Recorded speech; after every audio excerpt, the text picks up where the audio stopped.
Hello বন্ধুরা, তোমরা সব কেমন আছো? সবাই ভালোই আছো। এখন আমি একটু আমের আচার করছি। তা আমি তো আর অত পারি না ভিডিও করতে, একটু শখ হলো তাই একটু করছি। আমের আচার প্রথমে কড়াইয়ে তেল দিয়েছি, তারপরে একটা শুকনো লঙ্কা আর দুটো পাঁচফোড়ন তেলের করে দিয়েছি, দিয়ে খানিকটা সময় নেড়ে তারপরে এই যে চিনি ঢেলে দিলাম। গ্যাস আস্তে দেব, গ্যাস আস্তে দিয়ে আস্তে আস্তে আস্তে আস্তে হবে, চিনিটা গলবে, আস্তে আস্তে আমগুলো গলতে গলতে শুকাবে, আস্তে আস্তে আটা হয়ে যাবে। তারপরে একটু ভাজা মশলা আছে, ভাজা মশলা করা আছে, সেটা দিয়ে দেবো।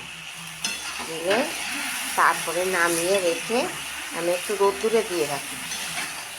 রোদ্দুরে দিলে জিনিসটা ভালো থাকে, রোদ্দুরে দিই।